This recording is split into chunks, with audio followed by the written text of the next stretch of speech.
The Wrestle Kingdom 20 card is out and allegedly finalized, but let's just say choices have been made. It's a bit of a puzzler. So while the Dome is sold out for Hiroshi Tanahashi's retirement match against Kazuchika Okada, the question is, does this card put New Japan in a position to succeed going into 2026? These are important questions. So we brought in some reinforcements to help us out.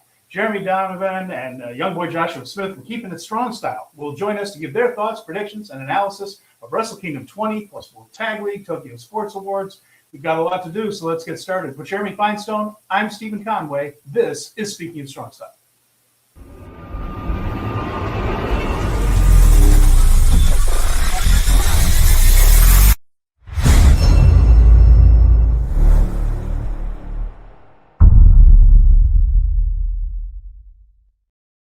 Welcome, everyone, to Speaking of Strong Style, where we discuss the news, issues, and events surrounding New Japan Pro Wrestling.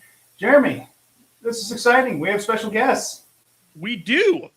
They have my same name, too. We have another Jeremy here right now. We have Jeremy Donovan of Keepin It Strong Style, and his partner, young boy Josh Fish, will be joining us later. But Jeremy, hi, how are you?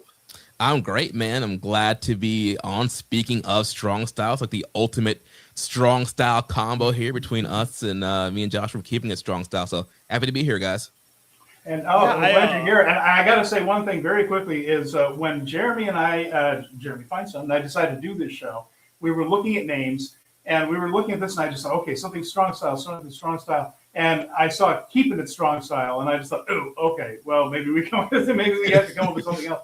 And then we were just like, Speaking of Strong Style. Okay, because that was the thing. We had Speaking of Strong Style in mind. And then I saw Keeping It Strong Style, and I thought, that's different enough, isn't it? I don't think they're going to get us too mixed up. I think we're okay. And it's been a while, and we're friends now, so everything's fine. But that was a funny moment there where I just thought, oh, maybe this is already taken. But nah, we're all right. It's all good. At the end of the day, we're all stealing strong style from New Japan. So yeah.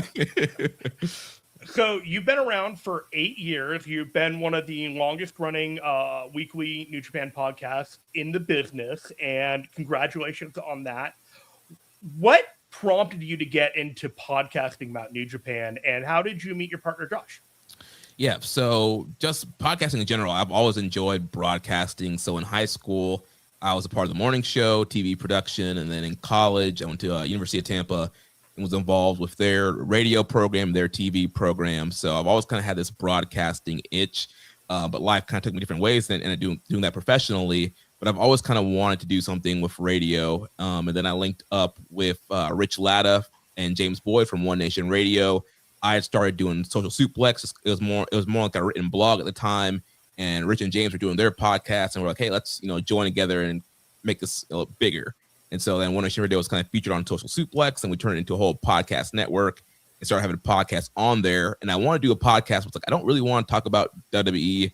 I'm not really enjoying it right now. And then there was a pay-per-view. I forget which one it was, but we had to watch a WWE pay-per-view, and we were just fed up with it. And we're like, man, this sucks. And then we watched a New Japan show, and it rocked. And me and Josh looked at each other and were like, why don't we do a New Japan podcast? There's not a ton of them out there. Let's do that and cover that. We're enjoying watching this so much more. And so, yeah, I met Josh. He's a mutual friend of Rich, so I met him through that whole connection. And we lived together for several years, which made doing the show really easy, just going out into our living room. And we've been friends ever since. That was 2014, something like that. That is a way different story than me and Steven, who basically got partnered together by our guy Garrett, and we didn't really even know each other before the first episode that we did this. But fortunately, we had become good friends inside and outside of podcasting. And this thing is a labor of love. We're not getting paid for it or anything like that. It's just kind of like we go out there and just feel like we can talk 90 minutes about New Japan, even if there isn't 90 minutes of stuff to talk about.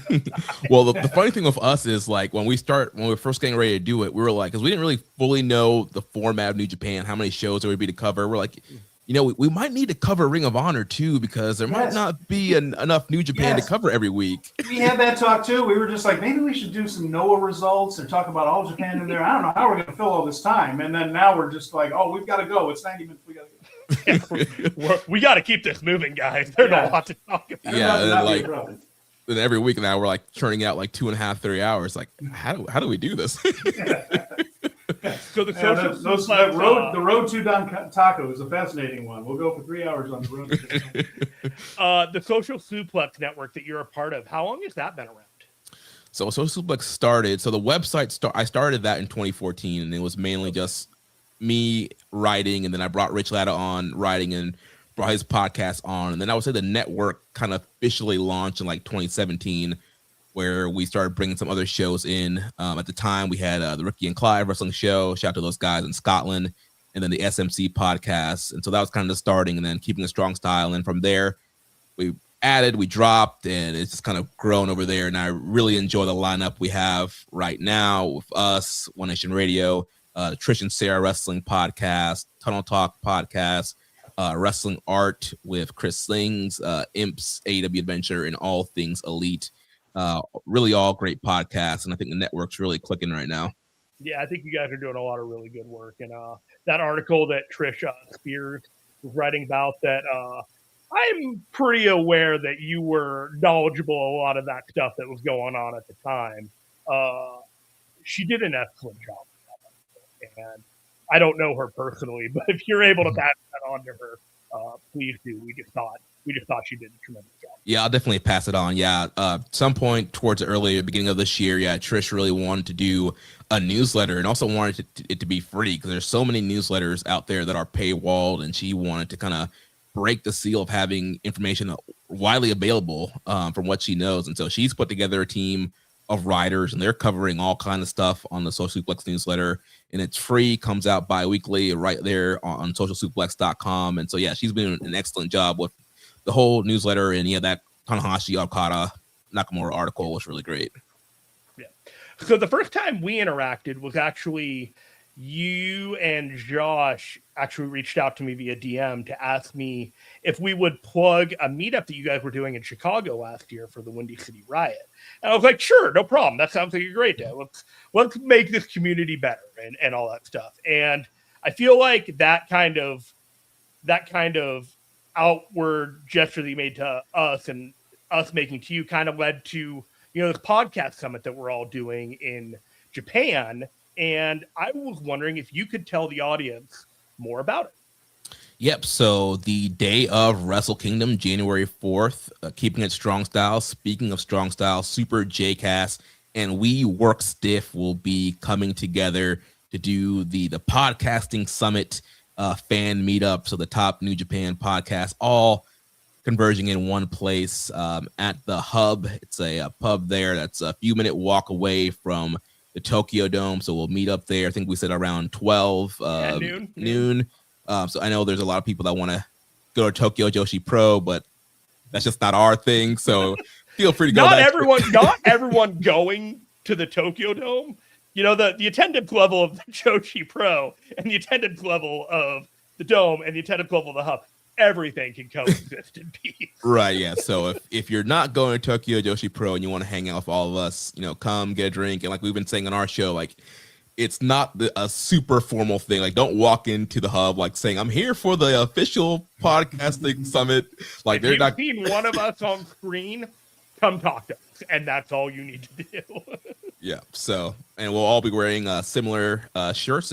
Jeremy Finestone right now is wearing the hoodie version of the podcasting summit logo that Josh from We Work Stiff made. It's not cozy. It's thick. I'm wearing it in Japan. Yeah, it's gonna be pretty cold there. So yeah, we'll definitely need some hoodies.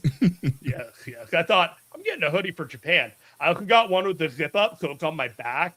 So when I walk around, it's always gonna be out. I'm like, that's marketing game there. All right, so we got to get out of here in 90 minutes. We've done the plug. Now it's time to get to work, guys. Steven, why don't we get started? All right. Well, we had one piece of news come out this week, more than that, but the one that we're going to talk about first, the Tokyo Sports Awards have come out. And, of course, this is one of the many publications that are printed about pro wrestling in Japan. It's another thing I think you guys are going to really enjoy is seeing pro wrestling on the newsstands there in full color weekly. And I don't know when you're headed back, Jeremy. I know Jeremy Finestone leaving on the 5th. I'm not sure when you're coming back. If you're there a couple of days after Wrestle Kingdom, there will be a full color magazine about the size of this here, nice and thick, of full color coverage of everything that went on Wrestle Kingdom weekend within days. It's pretty impressive how the press handles things in Japan in terms of pro wrestling. It's really covered well there. And the Tokyo Sports Awards are one of the more prestigious ones. And history was made this year, guys, in that Saya Kamitani, the World of Stardom champion, the top star for them, the headliner of some record-breaking crowds for Stardom in a year of big growth for that company, was named Tokyo Sports MVP, the first female MVP. But there are a lot of awards, and we're going to run them down here a little bit, and it's going to go, we're going to take a look at them. They tend to spread them out among many different companies. There's a diplomacy to this. Even when one person kind of can sweep all the awards, they try not to do that. So, we're going to take a look at that in just a moment. So we had Saya Kamitani as the MVP, and guys, to me, this was really the only choice you could make. MVP. Yeah. Sorry, go ahead. Sorry. Oh, yeah, Saya, she's been killing it. I've kind of checked in and out of Stardom. Was following it a lot more towards like 2019, but kind of fell out. But I've kept my eye on things, and Saya has been doing some great work, had the big heel turn, and has kind of become this, TV star. She's featured all over the media and news there, has become a big, pop culture name in Japan, and it's been having excellent matches. The top champion there, the red belt champion right now, going to have a big match at the Tokyo Dome. So, yeah, I think that was in a weird, year on the pure Rezo side. I think Saya Kamitani was definitely the way to go. And I understand that I may have been having some microphone difficulties, but I think I fixed that problem. I think you got it fixed. I don't know a whole lot about the Stardom side of things, but all the people that I listen to and I respect have been speaking of Saya Kamitani as if she should be the one, but they were just skeptical that they would actually pull the trigger and do that. I'm glad to see in 2025 that's happening. I'm all for it. Yeah. She was also, sorry, go ahead. Good. No, I was gonna say, it's great. I think, but it does kind of make you think. It's like, man, Takeshita won the G1. He's the IWGP champion. And you look at the history of the awards, in most years, a guy like him probably would have got it. So I think that just kind of shows you the state that New Japan is in, and just like things on the male side in Japan. Yeah, it's been an overall pretty weak year on that side for New Japan. Other companies, All Japan is kind of moving along at its own pace there. That company has had a hard time getting a foothold, really. Noah has had a decent year, but there really isn't a single MVP candidate. They've had some people who have had good years, but have also had injuries, so haven't been there. Kamitani being there all year, and of course, All-Star Grand Queendom in April, they put 7,500 in that building for the Yokohama Arena for the big retirement match with Tam? Come on now, Steven. Yeah, Tam Nakano. Yeah. Tam Nakano. Sorry, everybody. Tam Nakano. But Kamitani came out the top star from that. All right. Yeah, boy. Sorry, Tam. Boy, the long time no see. All right. Best match went to Noah. That's Ozawa versus Kato Kiyomiya from the new year 2025. So the best match of the year took place on the first day of the year, according to Tokyo Sports. And I can't really blame him for that one. Again, we're trying to find places, other companies here. Rookie of the Year, for instance, Kaisei Takeshi of DDT. So DDT gets an award. There's plenty of New Japan representation, though, guys. Konosuke Takeshita did get an award. It was Outstanding Performer of the Year. So while he didn't get MVP, they did say that he was the Outstanding Performer of 2025. And considering how he did shine in his big matches here in New Japan, we didn't see him enough for our taste. But when we did see him, he was pretty impressive. And so the Outstanding Wrestler award goes to Takeshita. A very polite award. A very polite awarding. Yeah, it's back to that whole, we gotta, give every promotion something. And so they're like, well, I guess we'll throw New Japan a bone here, give Takeshita most outstanding. But I mean, I do think Takeshita, he was in the G1, he won a title, he's had a couple defenses. The Goto defense at the Tanahashi homecoming was awesome. The Zack matches were awesome. So I do think, like Steven mentioned, in the big matches, Takeshita did shine, did have great performances. I mean, were there other names you could look at, maybe Goto, maybe Zack Sabre Jr., who Zack's been there all year, main event of the Dome 2 nights in a row, won the title, and retained both nights. Like, that's never been done by a foreigner before. And so I think Zack had I think a very great but almost sneaky year because people would kind of underestimate him. And if you look at his in-ring work all year, like Zach could easily have been a most outstanding candidate. It almost felt like they had to give him all the awards last year because of the state of everything. It's like, all right, we don't have to do that. So maybe we'll just we'll just dial this back and get it back to where we do. So I guess the Tokyo Sports are done by voting by round and elimination until you get a consensus. So a lot of these had different candidates up for it, and just by the way of voting and the way that, a vote would be eliminated and then a surprise contender end up winning. So some of these had a pretty interesting pathway to being decided, but in the end, I'm not particularly surprised by the results. Yeah, and the Fighting Spirit Award went to Suri, who works for just about every Joshi promotion under the sun this past year and was a featured player in all of them. So that makes sense. The Best Tag Team, that's an interesting one here just because they gave it to the Knockout Brothers. They gave it to Oscar and Yudo Ice, which is a bit of a puzzler to me. There are better teams out there. Certainly FWC, and I would say Hanan and Saya, but again, that team was sidelined with injuries. FWC maybe not featured as much in Stardom as they had been.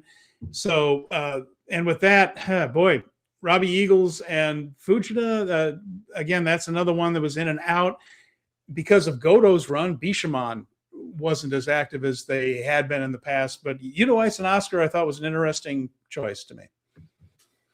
Yeah, I'm excited to see Knockout Brothers get it. And, I'm not super familiar with all the other tag teams outside of New Japan, but when you look at just New Japan in general, also, on one hand, like New Japan is not really a big tag team promotion, first of all, but especially this year was not their best year for tag teams. You had guys like Cobb leaving, Naito leaving, they're doing the whole thing with him and Hiromu, and, Cal Newman had to forfeit the belt twice. So the tag team division was all kind of up in flux for the first half of the year.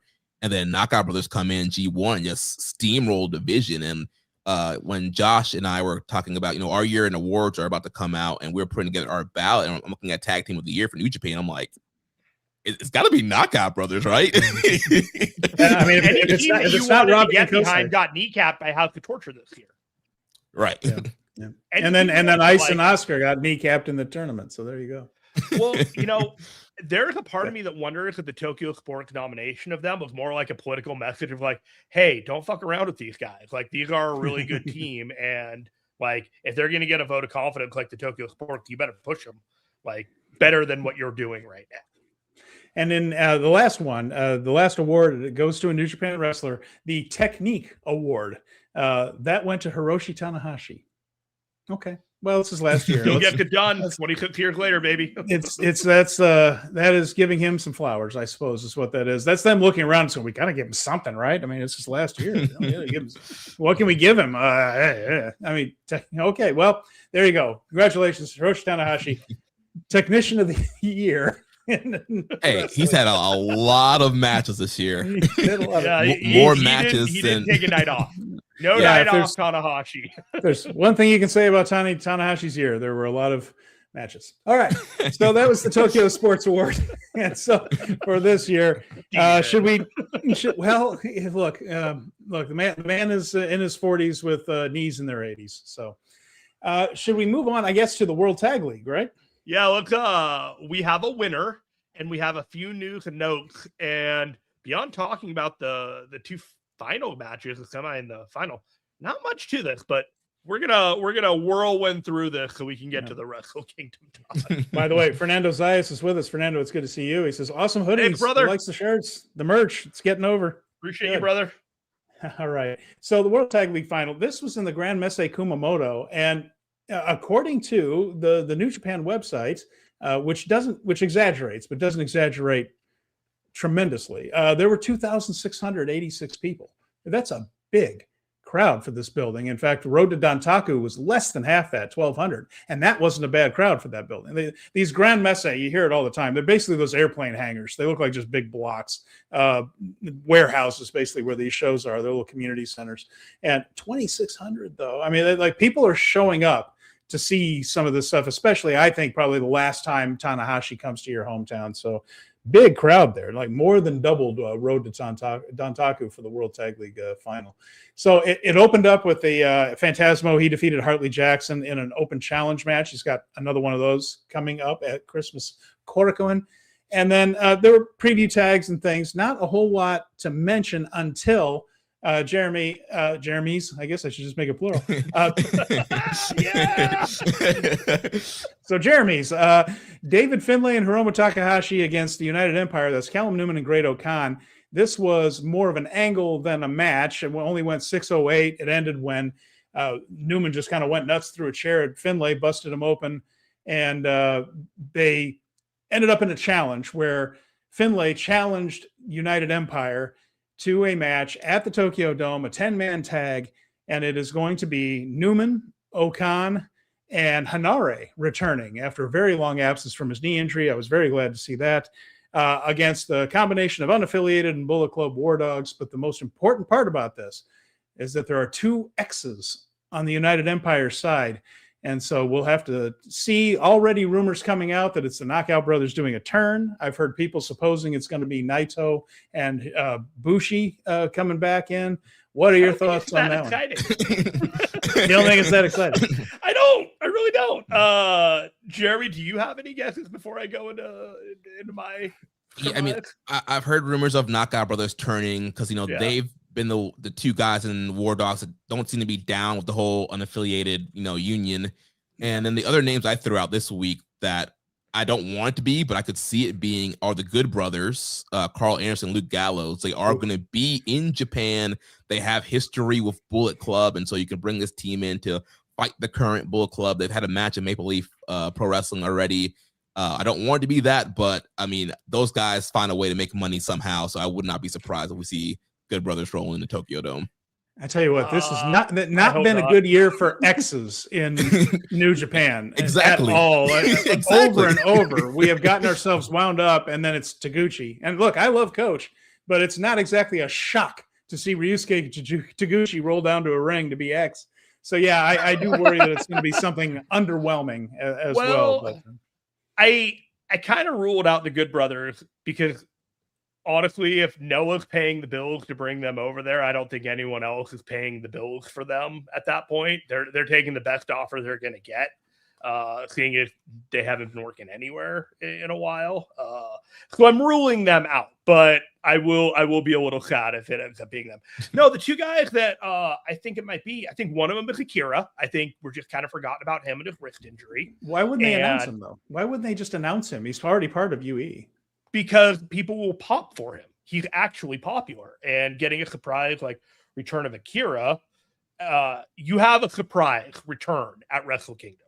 Instead of announcing it ahead of time, you're just getting a pop on a show that, they've managed to like ruin any idea of a pop before the semi-main. But again, if you have a big surprise return, make it Hanare. He's been gone for almost a year. I would have flipped it. I'm with you. But like Akira was the one guy, and then the other guy I thought was Jake Lee. Yeah, I've been hearing a lot of Jake Lee rumors. A lot of people in our Discord wanted to be Jake Lee as well, and that's a guy who was part of the War Dogs, got hurt, and so we've seen a lot of guys like Doki coming back and changing factions, and so yeah, maybe Jake Lee will come and change and join UE. No, thank you. It kind of tracks with him being part of the a collection of conquerors and stuff like that. It's not particularly exciting to me, but that just feels like the most realistic thing. Guys that are already in some way, shape, or form under contract coming back. Yeah. There was also a never open weight 6-man tag team title match on the show. Wato, Yano, and Yo defeated the House of Torture, which is the only team that ever challenges for those belts. Evil, Ren, Narita, and Sonata. That was brought up even with Chris Charlton. Something like 8 of the 9 title matches involved a House of Torture team, just so Chris could highlight the utter lack of creativity from the New Japan booking office this year. So Chris just once again passive aggressively calling the action. And that was one note that he made right there. Is that, we mentioned it before, Jeremy. It's like, can anybody other than House of Torture challenge for the titles? The answer is yes. It'll happen at the Tokyo Dome. We'll talk about it in the preview. There will be other teams challenging for those titles. So hallelujah. quite the combination of the coterie of 3-man teams. I was impressed that they managed to introduce 3-man teams all throughout the World Tag League in some of these tags, and then it turns out none of them are really going to be in this Rambo at all whatsoever. So cool. War Hero 99 is with us. He says Hanare should join MFT. There you go.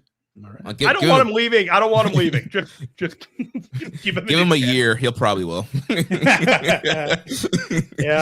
What if WWE wants him to move to the States? Then it ain't happening. Yeah. Yeah. All right. So we also had a World Tag League final. Now the semifinals had happened, and Oiwa and Zack Sabre faced Gabe Kidd and Yota Tsuji, who defeated the Knockout Brothers in the semifinals, which is puzzling to me. After as hot an act as the Knockout Brothers were for the fall, New Japan books them to go 4-4 total in block play and the post block play. They did win their block on a convoluted series of tiebreakers, but man, a hot act. And once again, they kneecap them. They just look so ordinary. They have all kinds of charisma. I like Yuto Ice's weird promo style. It's different. It's fresh. It's interesting. It stands out. Oscar, I think, has come miles and all this stuff, and yet, God forbid anybody gets over. Let's make sure we beat these guys. And when Kidd and Tsuji defeated them in the semifinals, I thought, okay, I can deal with this if this is leading to some kind of angle with Tsuji and Kidd. I don't necessarily agree with that. I think the Knockout Brothers could beat them, and that could lead to the angle. But if they're going to do an angle in the finals, I'm kind of down with it. There was no angle in the finals. It was a really good match, by the way. World Tag League final match, Zack and Oiwa against Tsuji and Kidd. That was a terrific match. That was good action. But it did not result in an angle, and it certainly did nothing to get the tag team champs over. And then what it did was it put us in a very weird spot we're going to talk about in a second when it comes to New Year's Dash. But good match. Again, just puzzling booking at the end of this one to me. Jeremy's, does it make sense to either one of you? Yeah, it was a little confusing how they handled Knockout Brothers at the tournament. They were losing at first, and the first couple losses, I'm like, okay, you know what? It's a round robin tournament. They have to eat some losses. You can build some challengers for them after this thing and still have them look strong. And the classical Gato booking, you lose 3, you come back and you win your last set of matches. But that's not quite what they did here. And they did do the whole, they kind of banana peeled their way into the semifinals and then end up losing to this, super team of Gabe and Tsuji. And I'm more in fan of if a long-term, great tag team faces 2 super guys, I'm more in favor of the tag team beating the 2 singles guys and establishing them hey, the tag team realm is their realm, but in singles, we saw Yuto lose to Yuya. In the singles realm, these guys could lose because they're more focused on tag team. So I do think it did kind of hurt them a little bit, and especially now they're not getting a match at the Tokyo Dome, and they ate so many losses. It's all right, where are we going with them? And they kind of drilled on commentary, these guys were undefeated. Yeah, going into the tournament, and now they have a bunch of losses, and we don't even know if they're going to get their wins back on some of these guys. Yeah, the one that occurred to me was just it made sense a little bit, was the Archer and Zane thing, just because they do have New Beginning in the United States coming up, and that would be a spot where they could get that match back. Hey, we beat you in the tournament. We won a tag team title match.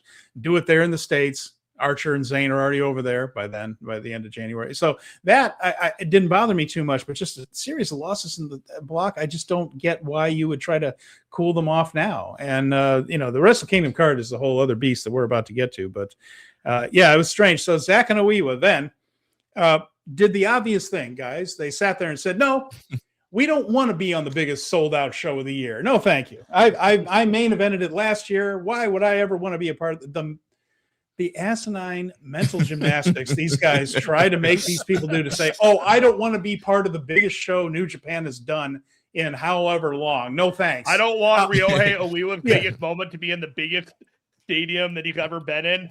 Maybe he'll have a bigger moment after it, but I want to deny him this now. I certainly don't want to do it on national Japanese television when I could just be doing it on NJPW World and the 10,000 or whatever people that subscribe to that. That's where I'd rather do it. And I'd rather be in a cold gym with no concession stands. But seriously, Jeremy, when you go to New Year's Dash, eat before you get there. There's just vending machines. It's a nice gym, though. It is. You'll see it. It's where the very first New Japan show ever took place, and that's believable. So it is an old basketball gym, is what that is, and you're going to be sitting on metal bleachers unless you get one of the little metal seats that you sit on. It ain't comfortable, but this is ridiculous, isn't it? I mean, why in the world wouldn't you try to challenge for this thing? But that's the way it's booked, so we've got to make people say ridiculous things to try to pass this off. Here's what I would say to this before we move on to the next thing, is that I'd find it a lot more palatable if the Knockout Brothers had gone 5-3, where they lost their 2 and then went on a run and won 5 straight. When they lost that one right before the end, it was more for dramatic tension. And I was like, no, you didn't need to do that. You just needed them to reset and then have and then if they had won 5 straight and then they had lost to Gabe Kidd and Yota Tsuji, I would have been a little bit more fine with it. But everything about them was booked as being ordinary. And now that you've booked it with apparently the intention in mind that you never wanted Zack and Oiwa and them to face until this match that they should be having at Wrestle Kingdom, but they're having at New Year's Dash, everything about it makes them ordinary. And they're not an ordinary team. They're extraordinary, and they should be building around them. And you can celebrate Tanahashi, and you can do other things at this show, but they don't think they can do that. Yeah, and I feel with this Wrestle Kingdom card, and we're gonna get to it. Like, you have a big opportunity here. It's gonna be 50,000 people. It's gonna be on national TV. I feel like that you should be putting your best foot forward and taking advantage of all the eyeballs to elevate the younger stars. And look on this card, it's like, all right, where's Umino? Where's Uemura? And now they had a perfect opportunity to have a young star in Oiwa be on the card with Zack Sabre Jr. against 2 other young up-and-coming stars in Yuto Ice and Oscar. And they said, no, we're not going to do that. And yeah, it makes Oiwa and Zack look like geeks for pushing to have this match at New Year's Dash when they're foregoing being in a sold-out Tokyo Dome, having all these eyeballs on them. And then it's such an easy layup. You have Oiwa get the win. Boom, there you go. This new hot babyface is made. 50,000 people are seeing him, cheering him. And he gets this big win, this big moment on this big show of the year. And they decided, no, we're going to go with a fraction of that audience to have him get the big win. Even if he wins or not.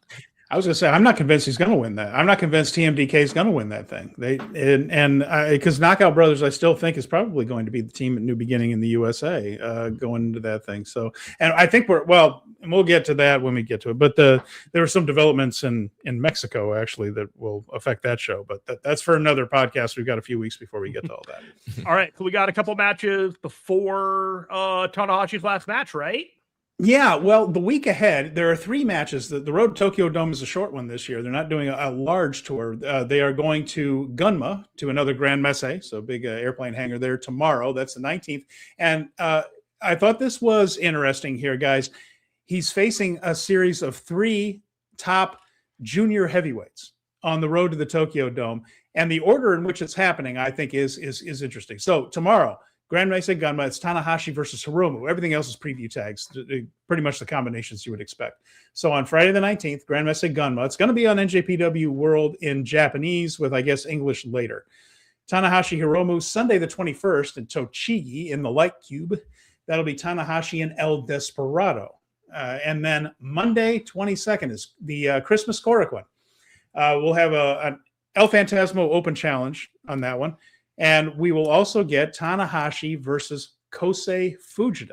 So Fujita gets his second to last match and Tanahashi's final match in Korakuen Hall. Kosei Fujita, the selection, which I thought was very interesting considering the other 2 guys have been the flag bearers for the junior heavyweight division over the past 7 or 8 years. Well, ever since Hiromu came back from excursion, he's either been the guy or Desperado has been the guy in that division. Kosei Fujita, the choice for his last Korakuen. Yeah, I think a lot of interesting choices here, going with 3 of the top junior stars, and a good way, I guess, for Tanahashi to put them over, that whole division over, and probably a good way for him to get some wins going into the Tokyo Dome as well. But there should all be some very interesting matchups, a lot of first-time matchups here, kind of Funny to think it's Tanahashi and Hiromu's first time with them being in there so long, and Hiromu doing a lot of open weight stuff, especially since the pandemic. So that should be a very interesting match. And so yeah, I'm excited to see the outcome of all these. Yeah, and they're all going to be very different too. I mean, Hiromu and Desperado have different styles and things, and how they would work with somebody like Tanahashi. I think they're going to be three pretty interesting matches to watch as well. I think there'll be some good action there. Hiromu can be opponent dependent sometimes, less than he used to be, where he used to just carry guys to greatness, and there's less of that now. And so that one might be a bit of a challenge if Tanahashi doesn't have his good knees that day. But I think Fujita can be the kind of guy that just kind of leaves Tanahashi in the middle of the ring and bounces off of him a lot, and that could really work. So I look at these, and I remember at the beginning of the year that Tanahashi said that he wanted to wrestle everyone on the roster. Did he pull that off? No, he did not. Ren Narita did not get a match, among others. Tanahashi said, so glad you I'm knew good the on that answer one. I'm so happy you knew that. I have been critical. It's not the only one. He's not the only one. But I've been very critical of Narita because I know that there's not much left of Sonata anymore. But my frustration with Narita is he matches the energy of those around him. And when you have Sonata energy, he just doesn't do anything. And their matches were real. That was like running through wet sand watching those matches. That was tough. And so, no, Narita was one of the more prominent guys, I would say, that did not get a match with Tanahashi this year. Is he counting just singles matches or just getting in the ring with people throughout the year? That's a fair question, but he didn't. That's a pretty big-ish name guy to not get a singles match over the last couple of years. This is true. All right, we got Jeremy. We got your partner Josh in the waiting room. We're going to bring him on now. All right, nice. Hello, Josh. Welcome to the show. Hey, everybody. Hi. We know you're on a little bit of a time limit, but first off, I just wanted to say thank you so much for making time for us during the holidays. No, it's a crazy time of year and everything like that, and really glad to have you on the show. And we're ready to move on and talk about the Wrestle Kingdom main event, and we'll keep you on as long as you can stay and as long as you want to chat. Yeah, I appreciate it. Like you mentioned, it is the holiday season. I have a work project that's been going on. So I work from home. I'm a financial advisor. So I literally just jumped off of a call with somebody. And then I was like, all right, let me dial in so I can talk about Tanahashi. So, I'm glad to be here with you guys, Stephen and Jeremy. And thank you for having me on. I've actually been listening a little bit to your guys' conversation in between calls just now. So I'm a little caught up with where everybody is right now. Well, fantastic. We'll just try and knock out this roundtable conversation if the stars have aligned for speaking of keeping it strong style, and we're going to enjoy this for as long as it lasts. So, Steven, are you ready to get to the Wrestle Kingdom conversation? All right, let's do it. So, Wrestle Kingdom, sold out crowd. It's going to be packed, and it's going to end with what will be the emotional apex of New Japan's year, without question. It is the retirement match of Hiroshi Tanahashi, his final opponent, Kazuchika Okada, one of his greatest rivals. I was fortunate enough to see that match in 2019 at the G1 in Dallas. Here it is, one final time, Tanahashi versus Okada. I feel like this one is going to go as far as Tanahashi's knees can carry it. And but he will need his timing and his brains, and he has both of those to work this match. I think these two are capable of putting something together. It will not be their past classics. They just Tanahashi in particular is just not physically capable of that. But he's a smart worker. He still has that timing. He knows exactly when to do things. And my goodness, the post-match ceremony, when whatever finish happens and it's all over, there will be few dry eyes in the house. So Jeremy's and Josh, this is going to be a real tearjerker thing here. The only question is, what kind of dramatic ending will they come up with for the final moments of Tanahashi's in-ring career? Go for it, guys. Josh, I've been on for a while. You jump in. That's fine. I was just trying to prefer you, bro. Yeah, so I mean, I do agree that there are going to be limitations on what the match can be due to Tanahashi's age and mobility. But with that being said, we were in attendance for that 2019 G1 match as well, and ever since then they've been just doing a let's play the hits sort of match for the past 4 iterations, and enough time has passed to where these guys are smart enough. They've held back on doing the large, dramatic, drawn-out finish, and they're so familiar with one another that they're going to find a smart way, similar, I believe, to how Takeshita and Tanahashi were able to find a way to work that match in a very emotional way. Tanahashi and Okada have so many big callbacks that they've never really touched again since about 2018. They're going to be able to go balls to the wall and do something big, especially with how emotional and invested that audience is going to be. So I think it's going to be something special. I've heard a lot of people being like, Okada's probably going to be able to give him the best match that he could possibly have, but it's not going to be a great match. And I just really balk back at that, because I can't imagine these two guys, knowing their history, knowing their skill level, and how intelligent Tanahashi is. They're going to inject his knees with all sorts of cortisol and all sorts of shit. Yeah. And he's going to go out there and he's going to be fine.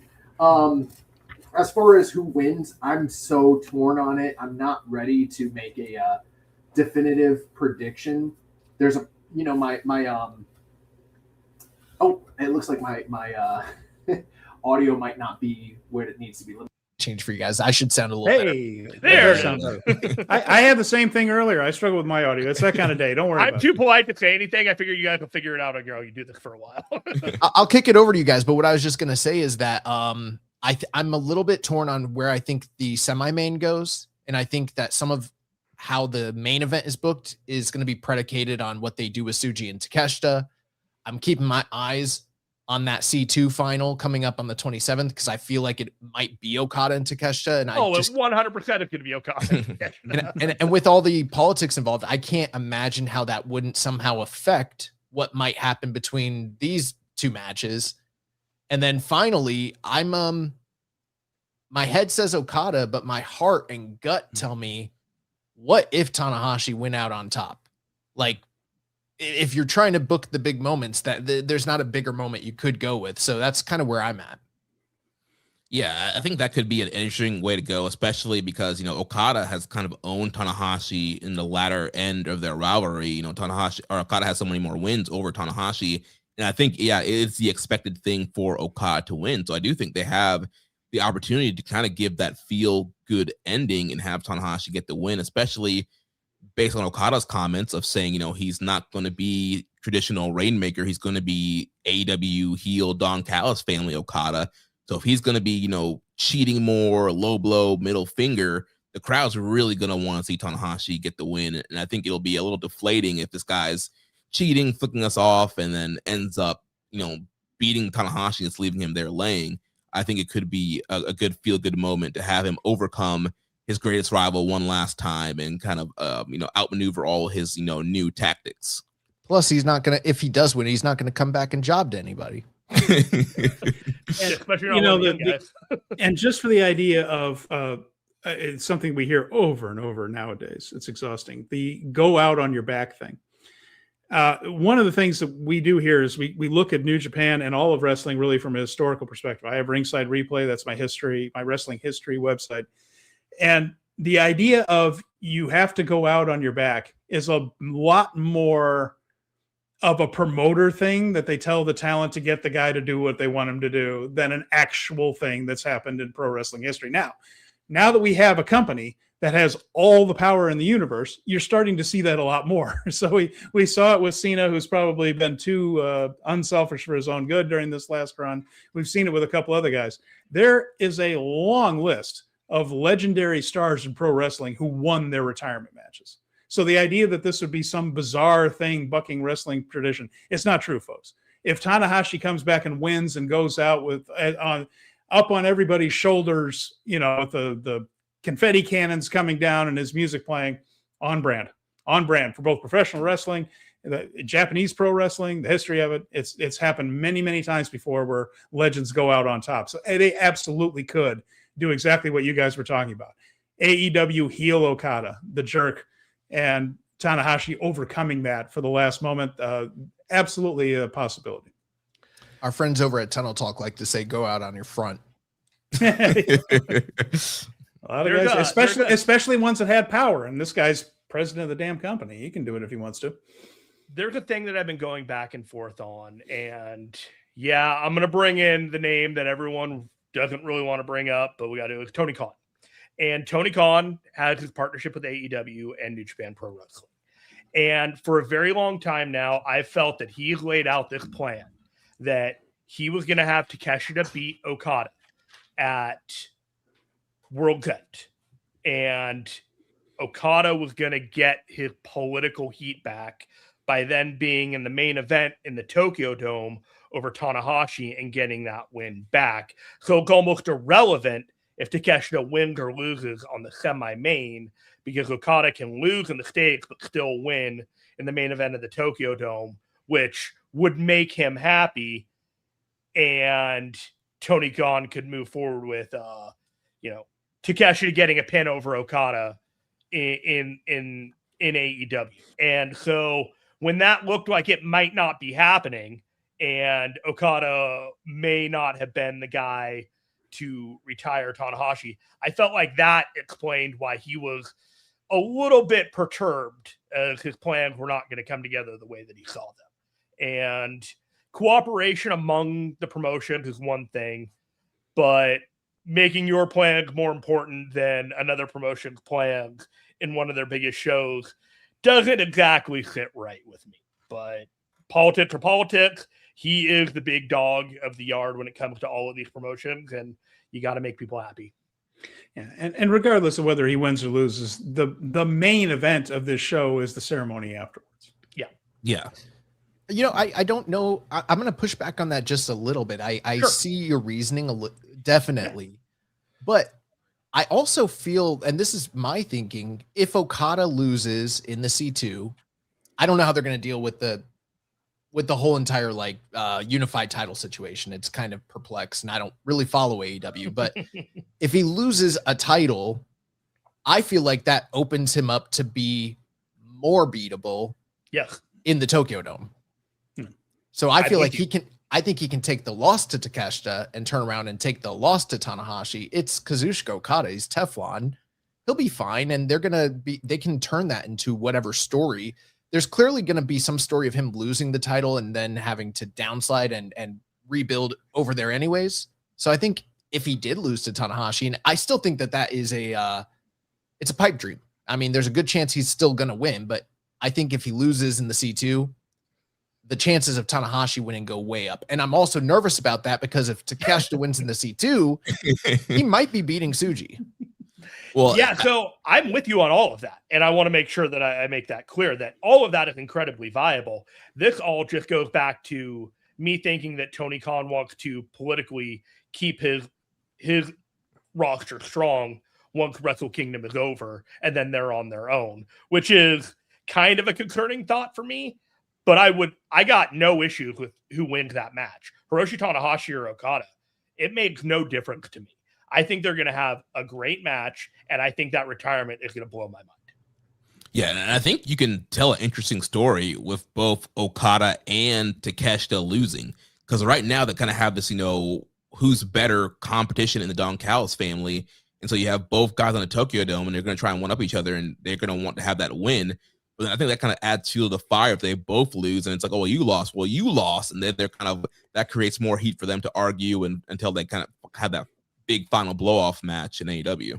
Hell yeah! That would be a twist. That would be a twist on pro wrestling history. And in one way, is that that would be the first time people had an unsuccessful trip to the Orient. In the history of pro wrestling, every announcer has always said he's back after a successful tour of the Orient. That's been the story forever. I would love it if they came back and says, after a spectacularly unsuccessful tour of the Orient, aren't you glad to be back over here? Yes, I am. Good God. Josh, the other thing I'll add is with the AEW tournament that you are not watching, there are things about that tournament that if I explain them to you right now, you would feel very validated in your decision to just kind of bow out from this. All right. Well, let's get a couple of quick comments over here. Somewhat. Go ahead. No, go ahead, please. I was just going to say somewhat, but the belts are what they're doing. They're not for both belts. It's a unified title, but only one of the continental belts is on it. So regardless if Okada wins or loses this thing, he's not losing all of his belts. He will be keeping one regardless, which is that's dumb, strange. But I'm still seeing a lot of stars being given to that tournament. So the tournament I'm probably missing a lot of good wrestling. The tournament itself is fantastic. There hasn't been a match that's missed, and some are better than others. Every wrestler on there is doing a fantastic job, but they are making the rules to this a little bit more complicated than it needs to be. Yeah, and they had Don Callis coming out there a couple weeks ago trying to explain the whole thing, and it just made it even more confusing. It's just let's have a tournament, and the winner gets the belt. This is all you have to do, guys. The Star Factory is also working 24 hours a day, 7 days a week, printing out stars for these guys. So that's another thing too. So whether they need them or not, the stars are there. And Brad mentions this match is going to be a 4-star match with 8 stars of aura and emotion. War Hero says hopefully it's nothing like Gunther versus Cena. I don't think we have to worry about that one. I don't think anyone's going to be smiling while they tap out. He's also asking, will Don be there? I guess what's the consensus on that? Will we have Don Callis in his corner? I would expect it. That would suck. It's been a while since Don's been in Japan, but I mean, does he sit down with Walker and call the match? I mean, I would love that. I think Don is great on commentary. He's been great on AEW when he's had a few commentary spots, and previously when he was in New Japan, him and Charlton were an excellent team. So if he comes for commentary, I'd be down for that. He's got 2 of his top money guys in the top 2 matches of the show. He's gonna be there. You would think. And then Brad also mentions Okada wasn't putting over the young talent when he left. Well, they weren't booking him to either. But I think he has no problem losing here, and Tana takes it. Hell, put the international title on the line, have Tana win and vacated. I mean, somewhere down here, I think I have an AEW belt that I won somewhere when I went to the grocery store. There's 50 of them laying around. So what does it make? I can say this: the reason they weren't booking him to beat those young talents is because he refused to be booked with those young talents. War Hero says Claudio is winning, by the way. Definitely fact. All right, so that's some of our comments about that. So as we go on, so that's our big emotional climax of the show. The one that matters more for the future of New Japan is the semi-main, and that is going to be the title for title match. So both titles on the line here. The global champion Yota Tsuji facing the IWGP World Heavyweight Champion Konosuke Takeshita. There's very little doubt in my mind, guys, that this match is going to be great. I mean, I think Tsuji's a very capable performer. Takeshita has been wonderful in a New Japan ring. He will. There's never a point where Takeshita's been more motivated to have a good match than this one. This is a big moment for him. I've always thought that his just with what he's said in past interviews and things, that his ultimate goal is to be the top star in New Japan. Like, this is what he grew up wanting to be. And here he is in the Tokyo Dome main event. They're going to pull out all the stops. The only question is, which way do they go on this?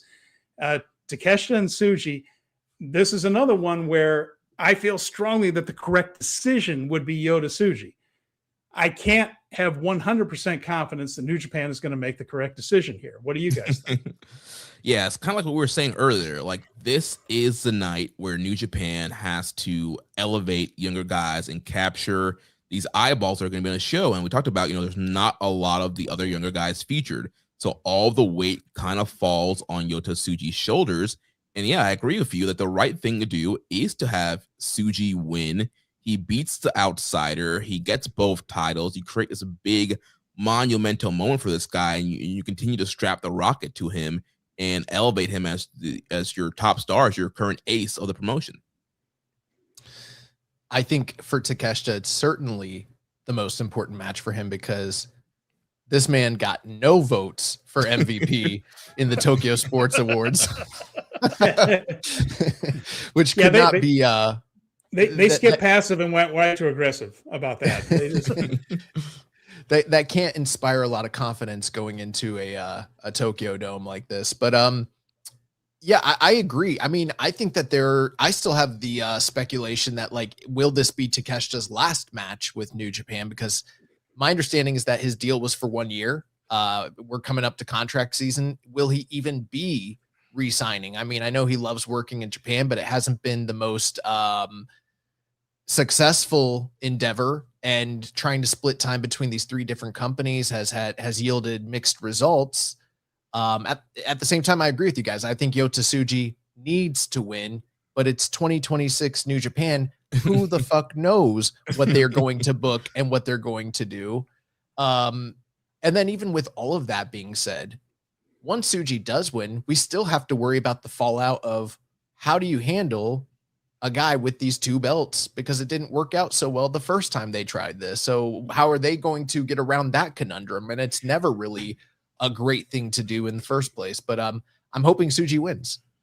Yeah, I guess Tsuji foreshadowed a little bit in that sense, but we don't know. The company has made no announcements on this, but he said he wanted to go back to the old IWGP heavyweight title, drop the world heavyweight title and things, and go back to the one Okada defended a dozen times, that version of the belt before they merged it with the Intercontinental title, which was a poor decision they haven't really recovered from since, in terms of making, they had 2 belts that meant a ton, and then they botched it all, and they've been struggling to make titles mean anything other than the world heavyweight title since.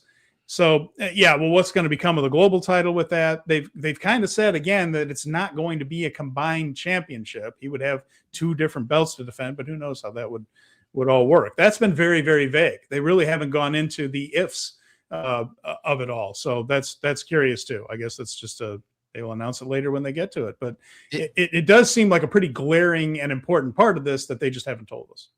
It never makes logical sense when you think about it, because it's like, if you defend the second belt, but you're the world champ, who wants to challenge for the second belt? And are you going to drop that and not be, you know what I mean? Like, it just never makes sense. Yeah, because it's not like a boxing thing where you're the IBF champion, the WBA champion, and the WBC champion, which are all seen as kind of equal.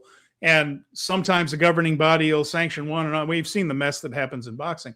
But with these titles, yeah, you're right. What they don't do is they don't keep and there are regional titles in boxing. There's the Asian champion and the North American champion.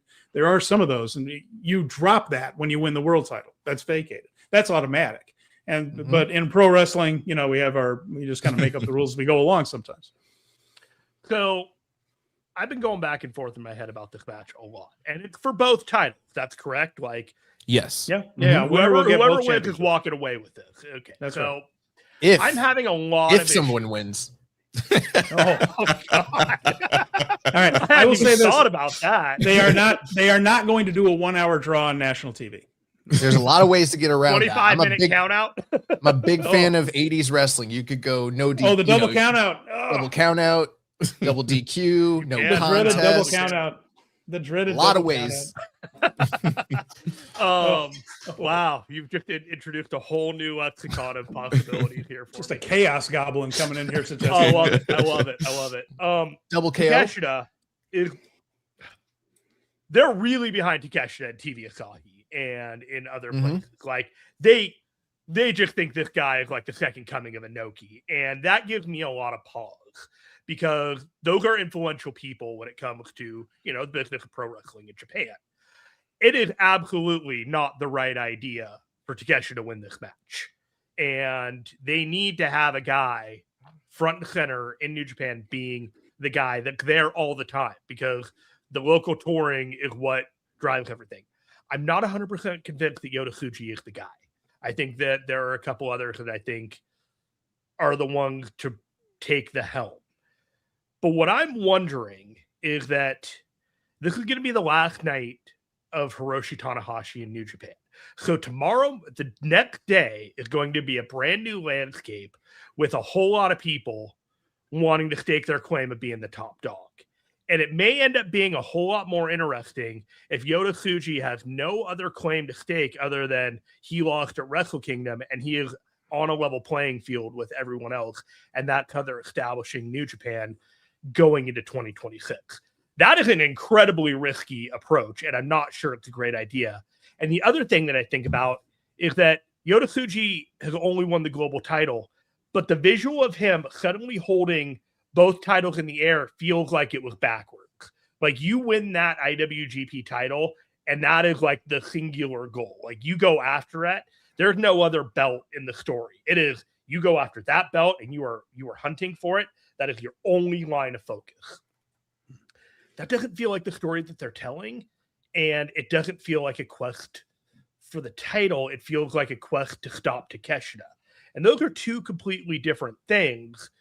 And there are things that he's doing, like going out on media and talking about bringing back the version 4 of the IWGP title. That's just like, oh God, you're doomed. Please don't invoke things that aren't going to happen if you win, because that's just telling us that you might not win. So I'm with you guys on all of this, but there are reasons out there that make me think that the plan is not for Yota Tsuji to win, and it's concerning to me. Yeah, I really hope that's not the way they go. I guess we've seen Takeshita as champion now since October. I don't think it's done great for business, and also he's had great matches, and we only had one title defense, right? Yeah, the Goto one. Yeah, because he won in October at King of Pro Wrestling. Yeah, he defended at the Homecoming show. So I mean, it's been like a hit or miss run for him, and also we saw the whole MVP thing that we talked about with him not even getting one vote after winning G1 and being the champion. Like he's a great wrestler. I think he's a guy that you bring in for big shows. I don't know if you keep the belt on him going into next year. I think it really has to be Tsuji, and in that interview, I think Tsuji kind of really landed more on like trying to bring back the lineage, more than just the V4. So he was talking about if he wins, he's going to combine the world title and global title lineage back into the V4 lineage. Not sure if he's actually going to bring back V4 or if there's going to be a new belt, because he said the world title is cursed. He doesn't want that lineage back. But yeah, any talk of the lineage or V4 usually isn't a good sign. But I mean, I think that if New Japan was wise, which they haven't been a lot lately, that Yota Tsuji is, and to some people, like you're saying, Jeremy, maybe he's not the guy to all people, but I think out of all the young guys they have right now, I think he's the most ready as far as charisma, promo, connection to the crowd, in ring, placement on the roster. Yeah, I think he's the guy that you got to go with right now. Yeah, and what we're seeing here too, just going forward, Konosuke Takeshita, fantastic talent. And I think he's a guy that New Japan could absolutely go all in on. If I'm New Japan, again, they've been making mistakes. But I wouldn't go with Takeshita until he was my guy. Until none of this, the 3 contracts, like when I can have him and I can build around him, go ahead and do it. This guy can carry it. He's talented enough. He's good enough. He's charismatic enough. But the message just shouldn't be that our world heavyweight champion would rather be in a 6-man on Dynamite than be over here touring with our guys. That's not the message to send to your crowd when you're asking them to pay for a ticket. But can he coexist with Okada? It's a very important question. They're definitely not going to bring back the V4, and it's simply for these reasons. They don't have the licensing to use the V4 any longer. So if he's not saying he's going to bring back that title. Okay. He did say that he wants to basically retroactively put the IWGP World Heavyweight lineage back into and then rename it the IWGP Heavyweight title. Yeah. They would probably bring out a new belt, I would assume. With that being said, though, and I'm going to speak a little bit out of ignorance here, because I don't, I'm not Japanese. I'm not privy to all the business metrics over there. But, like you guys have said, this is a live touring company. That's their bread and butter. If that's the case, Tsuji's probably the better way to go for a lot of reasons. Yeah. Mm-hmm. I do have to wonder, though, if TV Asahi is so high on Takeshita, right? And you threw that out there, Jeremy.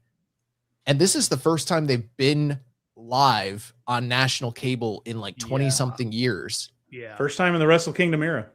What if keeping him as the figurehead could translate to some sort of, TV rights deal that would be extremely lucrative for New Japan in that country? Now, I don't know if that is even a possibility. I don't know how the business works over there, but I do wonder if the potential benefits of that would outweigh the negatives of keeping the belt on Takeshita at that point in time.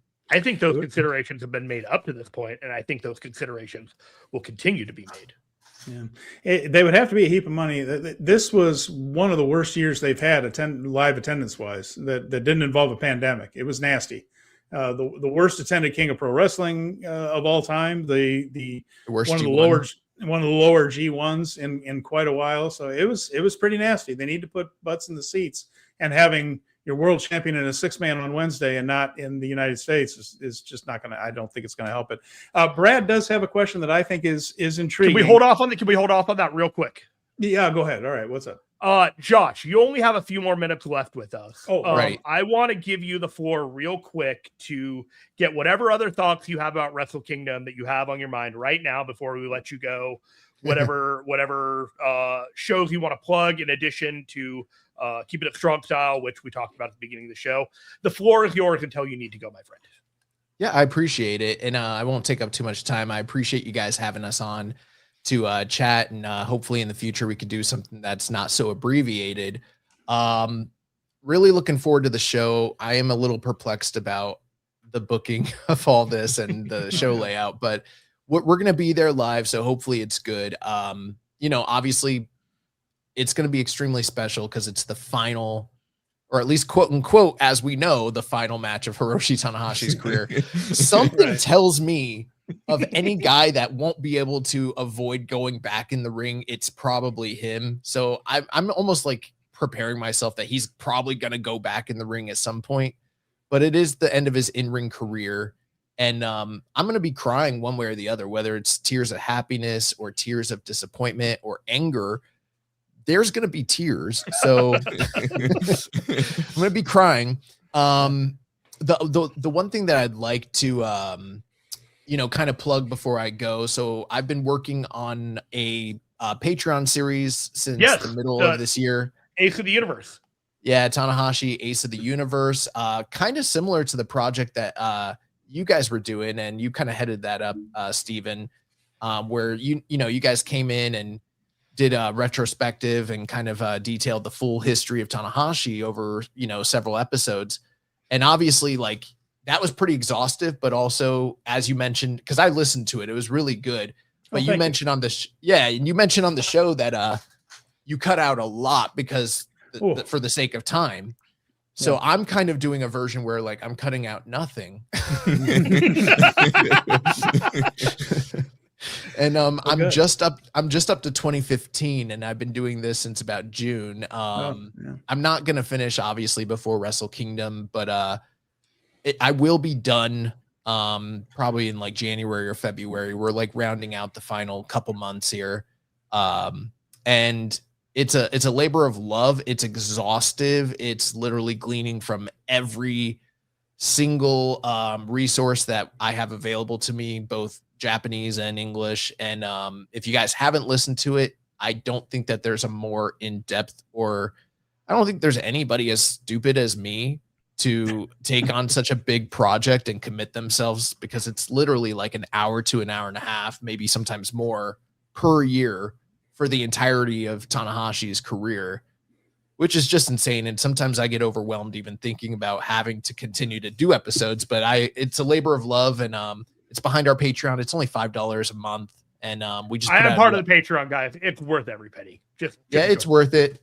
So I hope you guys check it out. Anyone who wants to learn a little bit more about Tanahashi's career and get some insight, there's a really good, I think it's good. I'm proud of the work that we're doing. So you should be proud of it. It's when anyone goes back, and I watch Steven do all this kind of stuff all the time, watching people go back and exhaustively like chronicle what has come before isn't appreciated enough by people, because I just think in general, history that is forgotten is destined to be repeated. So yeah. All right. Oh, well, very quickly though, I do want to get to this question. It's a yes or no question, so good news there. Okay. So Jeremy and Josh, does anyone come out and challenge the winner of this match in the dome itself? Does it happen, the Okada surprise? Does anyone walk out as they're holding up both belts and challenge? No. Not even Aaron Wolf? I'm going to say yes. It's gonna be, I don't know if it's going to be Aaron Wolf, but I think somebody, like, again, we talk about highlighting the young guys. Like, you could have like Umino or Uemura come out, challenge him. That's your big, front page picture, the next challenger up challenging Tsuji. Hope it's you, yeah. My guess is that if that happens, it'll happen to Dash. Yeah, my only caveat to that is they do have that show coming up in the US very shortly right after New Beginning. So if they're going to do 2 title defenses back to back and they need to set up dual challengers, they might do one on Wrestle Kingdom and then do one on New Beginning. But my feeling is, this just me personally, I think War Dogs and Bullet Club are going to break up at New Year's Dash. I think that they made it pretty clear that Tsuji and Gabe have unresolved business. I think Kid's on his way out. And I've been saying this for many, many, many months. Yeah. So Tsuji Kid, New Beginning, 1 year from loser leave New Japan. Yeah. I just think, I don't even know if it'll be that. It'll just be Kid will lose, and then he'll just say cryptically in the back, like, fuck you guys, blah blah. I love this lion mark, and then he'll just be gone. It felt like the writing was on the wall. And once Tanahashi's out of there, he's got no reason to stay. All right. But thank you guys for having me. I'm going to jump off, and I'll definitely listen to the rest of the episode to hear you guys' great takes, and talk to you later. Japan, buddy. We'll Thanks, see you sir. in Japan. All right. Take care.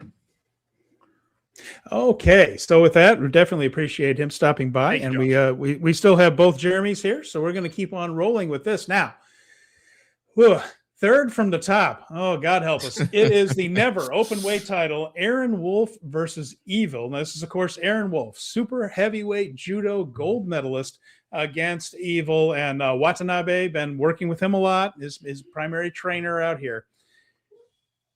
I am worried about this one because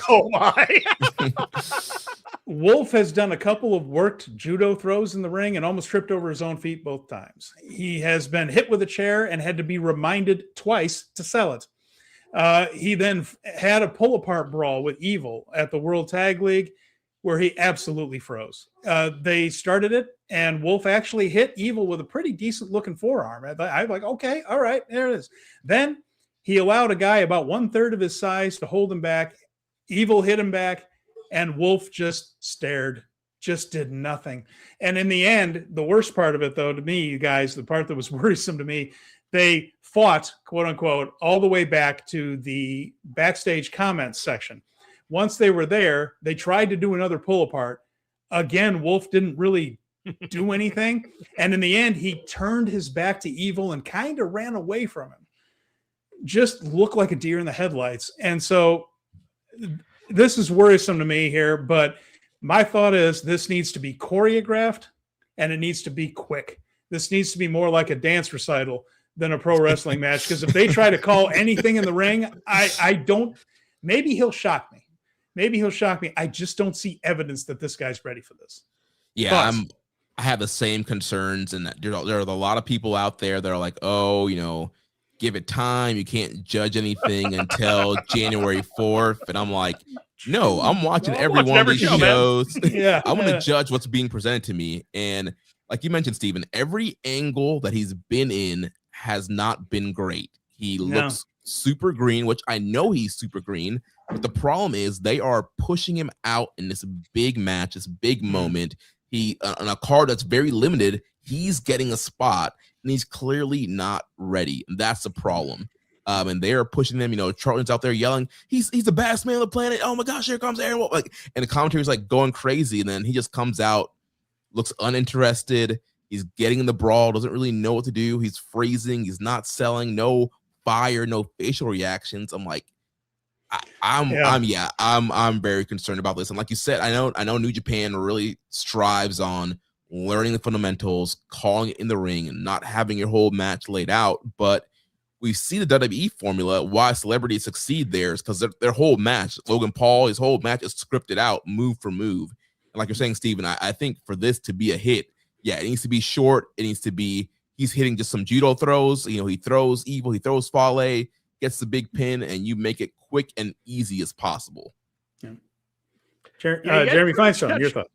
You pretty much touched on most of this. I had a very glib suggestion about this young Aaron Wolf a while back, and I hopefully this will solve all of his problems. He cannot connect with the audience with his facials.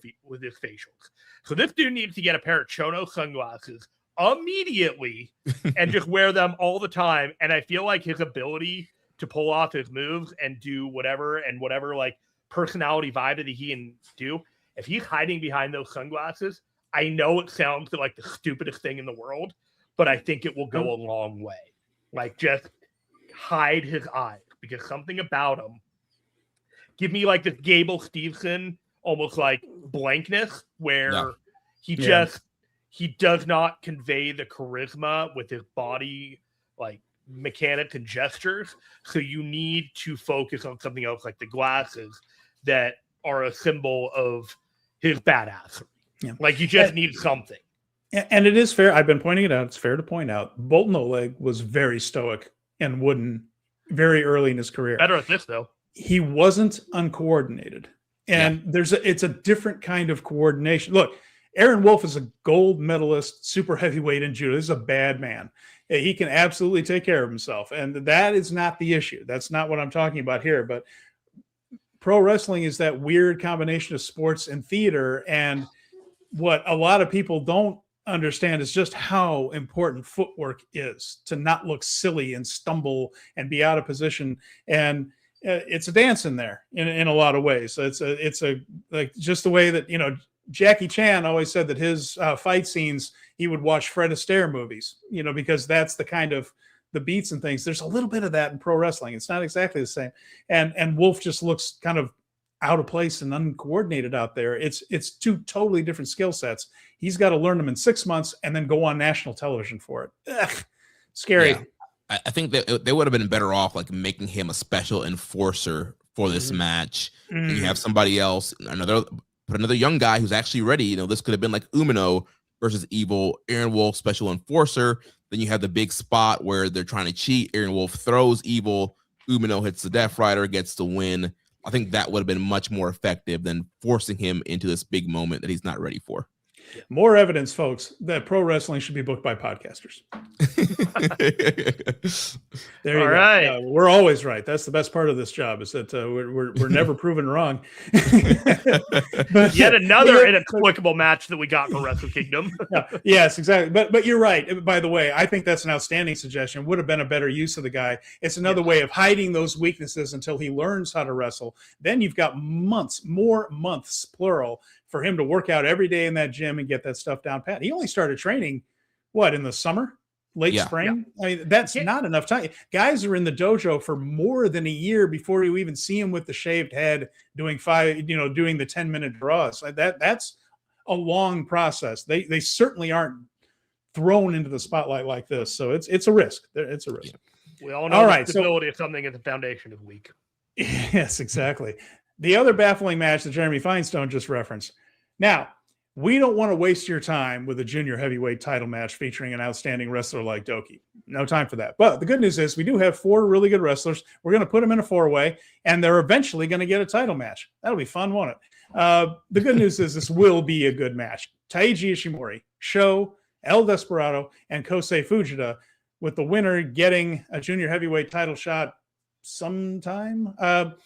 Considering what happened with Doki in the Dome last year, where he was injured, got a huge entrance. When I was getting yakiniku in Tokyo after that show, some people that weren't wrestling fans and figured out that I had been to the show with our Google Translate things, talked about his entrance. It had made mainstream news that this kabuki theater actor had been out there with Doki. They knew that. They didn't know anything about wrestling. But they know, that guy was in the building, right? You saw that guy. That's who they were impressed with. It was a featured thing. Now they've got him again saying asinine things like, I don't want to be on the biggest show of the year. What are they doing here? I mean, other than giving us a pretty good match that'll probably be pretty quick, it'll be full speed ahead. What are we doing here? Yeah, the handling of Doki since his return has been just booking malpractice. This was a guy that was super over as a babyface, had a great title run last year, was poised for another great year until he broke his arm in the Dome. And to me, it was an easy layup. Him come back, Deathbeast champion. You run back the match that should have happened last year. Absolutely. And then you actually have the match. He doesn't get hurt, and he wins the title in the Dome. Another young guy winning the title in the Dome over the established, Desperado. But Who's no, bulletproof, by the way. Desperado can lose that match 100 times and he's still fine. But yeah, no, go ahead. I'm sorry I interrupted. no, you're good. But yeah, that was too easy for New Japan. That layup was too easy. We have to make it convoluted, and we have to do this 4-way for the title shot instead of featuring. If you're doing this, why not just have Doki in the match at least? Yeah. But no, we have to do this weird number one contenders match, and I just don't understand the logic behind why they went this way instead of just doing Despy versus Doki. I think we were all completely mystified in the beginning of November, end of October, when Doki's standing in the middle of the ring and Desperado and Ishimori are mouthing off at him and they're speaking on Fujita's behalf. And then all of a sudden, Doki's in the back and he's like, well, I'm not going to do this, but I'll send Show along and if you can get past him. And you're just sitting here like, what? What? and then you're just like, well, who's Doki going to face at Wrestle Kingdom? Because obviously this is all just an angle and he's going to have a match. And it never happens, and you're just like, the wind is taken out of your sails. I think last Monday or whatever it was, the day after the World Tag League Finals, when this all came out, and all these champions didn't have these matches, and you're just like, okay. Do you think we will see Doki interfere and try to help Show win? I hope so. Probably. I feel like we should see him at least, right? Unless he's incapacitated in some way in the Rambo, the Gauntlet, which, I don't see him not on the card completely. So he's either involved here or he's in the multi-man schmaltz. All right. Well, there we go. So now we have a 10-person tag before this one as we work our way back toward the front of the card. So this is the unaffiliated and a War Dogs crew. So we have Hiromu Takahashi, Drilla Maloney, Shingo Takagi, Dave Finlay, and Gabe Kidd on one side. On the other is Great O'Khan, Callum Newman, Hanare, X, and X. So obviously this match is less about having a great match than telling a story, and that story being whoever these two X's are. We've already talked a little bit about who is rumored for it. Perhaps the Knockout Brothers, who have decided that this War Dogs thing isn't what they had hoped it would be. Perhaps it is Naito and Bushi out here just to troll everybody. And perhaps it is the Good Brothers to troll us. So, is there much more to say about this one? I mean, we can't really analyze this until we know who the X's are. I don't actually think you need to. I honestly think the United Empire are due to win this. And the surprises are going to do that. But like Josh mentioned at New York Dash, the reality is there's going to be a really big factional shakeup. Like there has to be in New Japan. And the reality of it starting with this match is, War Dogs losing when everyone expects them to win. You got Hiromu, you got Shingo. Like, this is a team of murderers. They should be winning this match. And them losing it actually wouldn't surprise me at all. I'm very happy that Hanare is back from injury, by the way. That's a big deal to see that guy back. And then, but to Jeremy Donovan, go ahead and make any thoughts you have about this match. And then I have a question for you after you're done with that about the War Dogs future. Yeah, so I mean, overall, like you guys are saying, it's all about the mystery guys. I'm glad they are doing something for United Empire. They've had a rough year just with Cobb leaving and Akira getting injured, and so I like the heel turn. I like what Newman has been doing. I'm glad Hanare's back.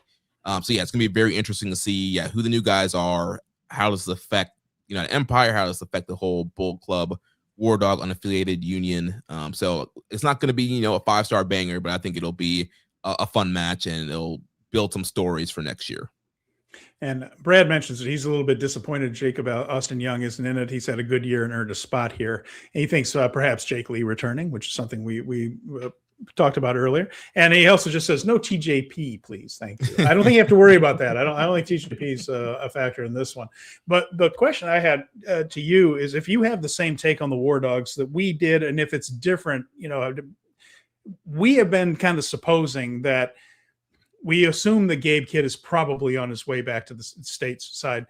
This whole thing with the unaffiliated War Dogs Alliance seems to be New Japan sort of putting these guys in a holding pattern. To me, this is what it looks like to me. Putting these guys in a holding pattern just to see how many War Dogs are left once the new year comes up. Is Finlay, who has a fairly young child, a relatively new child, I think he just his wife had a baby last year, is he ready to go back home and work for an American company? And with all that uncertainty, maybe they just didn't want to put a lot of eggs in that basket, so you kind of put them in this little mishmash of a faction. And then if they leave, well, you hadn't put the War Dogs up on top anyway. I mean, what's your thought on that? This feels like a little bit of self-preservation after they were stung a couple of times with surprise departures. Yeah, I think, well, first on the unaffiliated side, I felt like unaffiliated was just kind of a holding pattern until they could try to re-sign Naito and Bushi. So they were just going to kind of wait to bring those guys back and just kind of revamp LIJ. So I feel like that's what's happening with those guys. And yeah, I do feel like, mashing up of War Dogs could be a good way to figure out what's happening with these guys. There have been rumors that there's going to be a foreigner exodus at the beginning of the year, like there usually is. And we could see, Gabe, Drilla, Finley, Clark Connors, who, said he's going home. And we haven't seen him back since then. So it does sound like a lot of these War Dogs could be leaving, potentially going to, AEW, WWE. So yeah, this whole mix match could be a way of holding their spots until they kind of shake things out and figure out who's staying, who's going. Yeah, it just feels like they're all just kind of sitting around. It's not because, and even their promos, there doesn't seem to be a direction, because I honestly don't think there is one. I think New Japan is truly just waiting to see who stays, and then we'll figure it out. So everybody's just kind of doing those promos like, next year is going to be a big year for me. The stuff you say when you don't have anything to say. Yeah. So anyway, weird match. We'll see what comes of it there. Again, not even a dog collar pound, not even a dog pound cage match. I was hoping what's going to be it. I think they could do an elimination match, but no. I don't know if Hanare wants any more of that. The guy was almost killed in the last one with Gabe Kidd. So who gets pinned? Probably Hiromu. What if Finley got pinned? Well, that would tell us a lot, wouldn't it? Yeah. That would be an interesting one. Because I don't see the United Empire losing. I don't know why. They've been heating those guys up slowly and waiting for that opportunity for the pin drop. And I don't know. I feel like this is it. Yeah. And if it is Jacob Allen Young, then we know the answer. Austin Young, him too. Jeremy Allen White is on the bear and played Kerry Von Erich. All right, 2 more matches to go before we're out of here. Hey, now this could be the match of the doggone night if it gets any time. It won't. It won't. But it'll be really good. IWGP Women's Champion, the IWGP Joshi Champion Shyuri, taking on the Tokyo Sports MVP, the double champion. She's the NJPW Strong Champion. She is the World of Stardom Champion, Saya Kamitani. This, if it is given any time at all, these two can light it up. This should be absolutely fantastic as long as they get a little bit of time. I know the Kyrie and Tam Nakano only got about 5 minutes in the dome, and people have been pissed off about it ever since, rightfully. But again, these titles are combining. If they get 10 minutes, it could be one of the best things on the show. I think with Saya's, elevated star presence and how much she's been in the media and been in all these TV shows, I think they're, hopefully the smart thing would be to capitalize again on her popularity. Yeah, give them, 10 to 15 minutes and let them go out there, have a great match. I expect her to win. And again, that's another one of your, pictures right there. Her holding both titles and being the IWGP Women's Champion, doing some television interviews with that. So I think that's the way to go. And yeah, it could end up being one of the standout matches of the card. Our good friends, my good friend Scott Edwards, a friend of the show, everything else, and one of the best guys on Joshi Wrestling there is anywhere, is supposed that this could be a way, by the way, of working the World of Stardom title out of circulation altogether. He thinks that it's a way to continue to move away from the Rossi Ogawa area and just kind of go with the IWGP Joshi title as the title. But we'll see how that turns out. Brad is saying it should be 15 to 20 minute epic.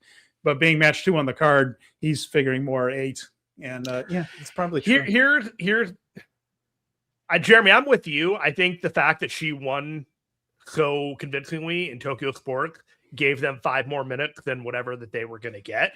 Yeah. And I think that I think that's a good thing. I think, one, it being one of only 4 matches on the card that's a singles match is going to give them time. And number 2, the fact there's only 7 matches on the card, they're really every excuse to pad their match and give them as much time to like go. And if they knock it out of the park, it's going to drive a lit of fire under the axe of everyone else on the show afterwards. Like, we can't let these 2 show us up, and it's going to make the show a better show.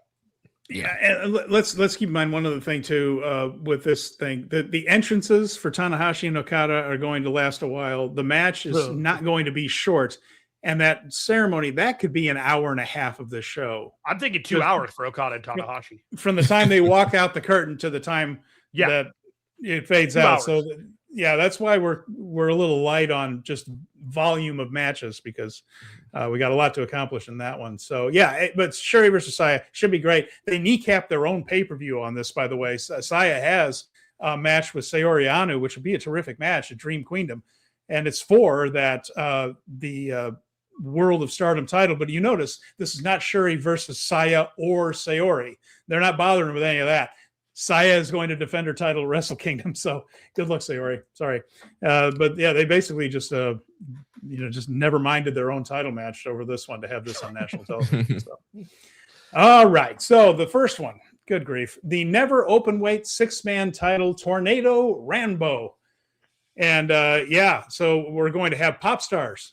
We were going to have guests. We're going to have probably the last 2 world heavyweight champions in this match somewhere in there, but we're not going to tell you.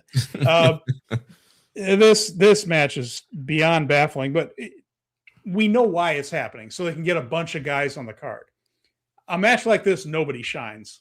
So the question is, what are we really going to accomplish here? Well, we're going to get that devastatingly handsome man there on the right. He's going to be in it. He's a big pop star. We're going to DDT. He's a mainstream name. We're going to have, but again, man, Shota Umino, Yuya Uemura, Goto, Zach, they're probably going to be in here somewhere, but the last couple of main eventers at the Tokyo Dome, not even in announced matches, and just kind of thrown into a Rambo. It's a puzzling card.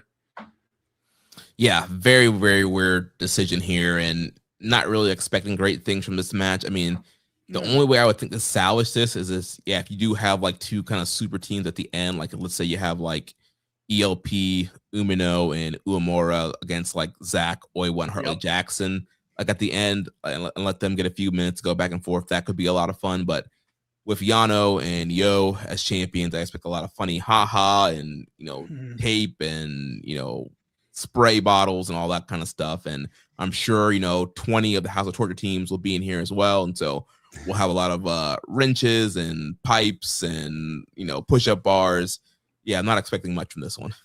Yeah, and Yo was just on comedy the last 2 Wrestle Kingdoms. There was one where he literally just laid on the ropes for half of the Rambo.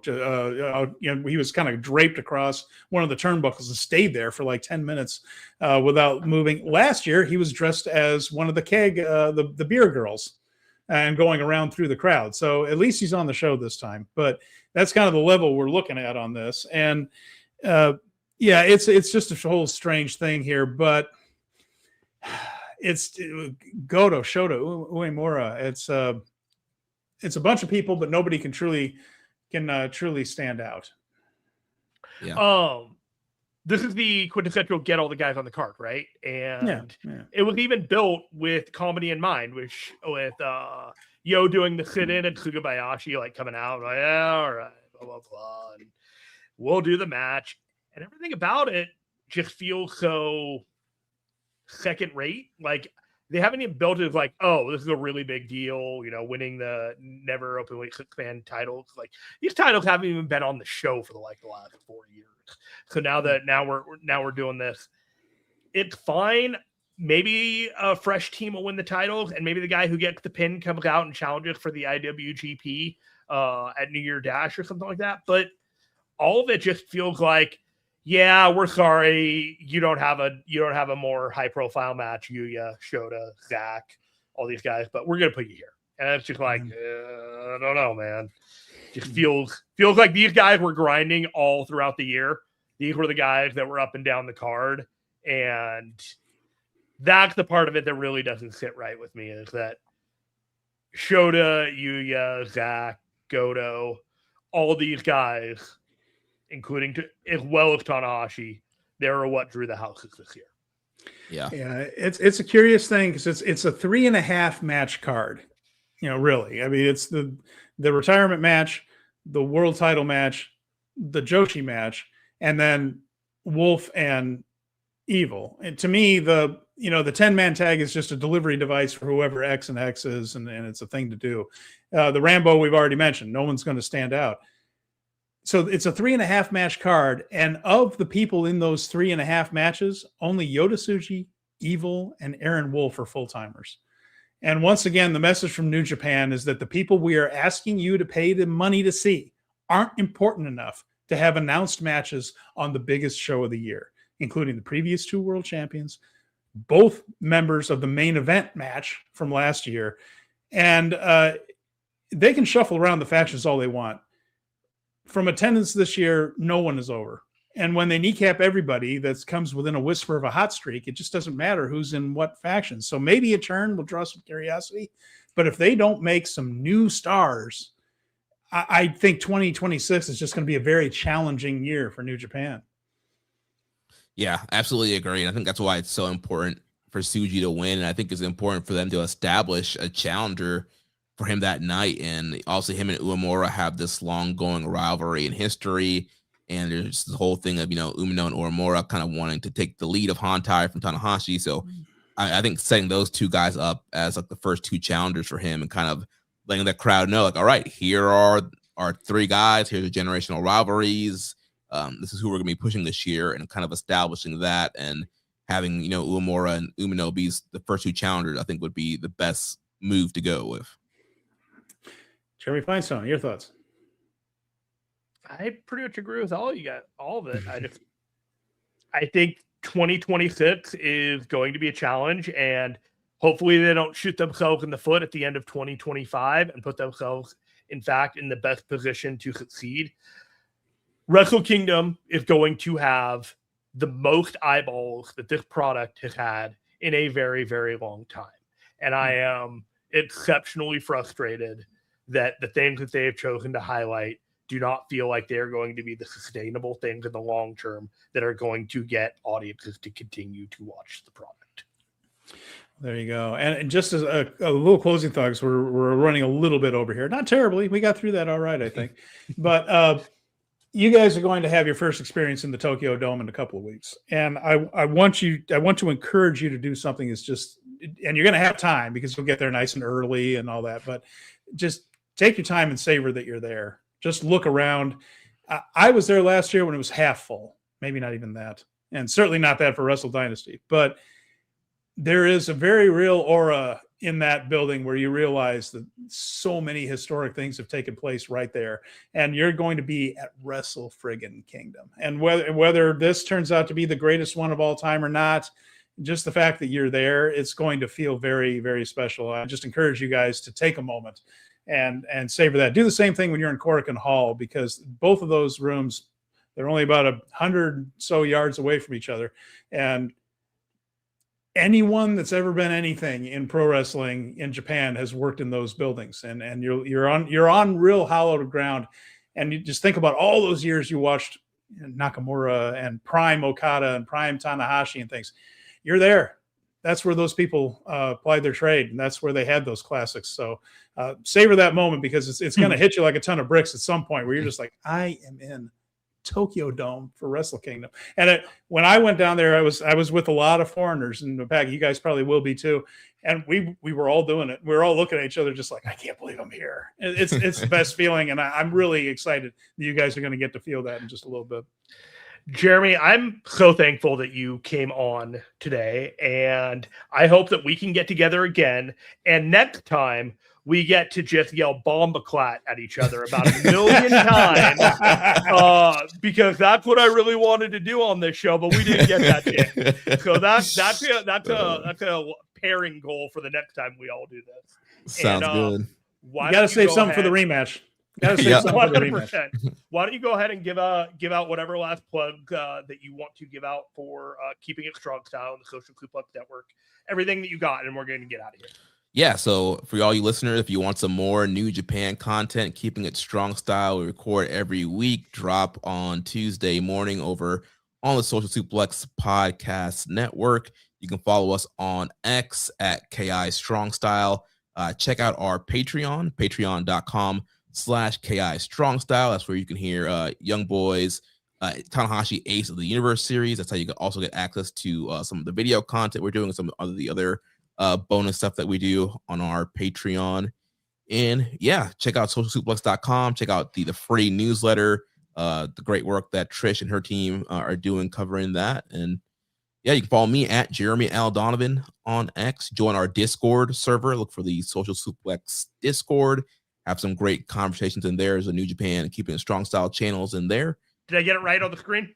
Yep, you got it right. Yeah, patreon.com/KI Strong Style. Our year-end awards are going to be dropping pretty soon. So ever since we've been doing this, we've been doing a year-end awards. This will be our 9th annual year-end award. So be on the lookout for that ballot. Tons of great categories and nominees to vote on. It's always a lot of fun seeing how the fan base votes on the year of New Japan.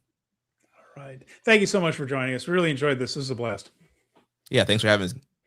All right, we're going to get out of here. Happy holidays, everybody. We will not be back with a live episode next week. We may have some pre-recorded content, depending on if my friends are able to come through for me. But we will, in fact, be live on the 2nd. I will be from Japan. Steven will be at home, and we'll catch you up on everything that's happened up to that point. So, Steven, take it away. Yeah, and we will have a pre-recorded show next week. But there's still shows to talk about. We'll talk about those Tanahashi matches, Christmas Cork, and all that kind of stuff. So there will be content next week right here where you would expect it. So with that in mind, I want to thank everybody who joined us here live, everybody who listens later as a podcast, everyone who catches this video later on YouTube. We know you have a lot of choices out there. We are very thankful that you have decided to spend some of your time with us, especially in the busy holiday season. So for the Jeremys and Josh, I'm Stephen Conway. This has been Speaking of Strong Style, and we'll talk to you again real soon.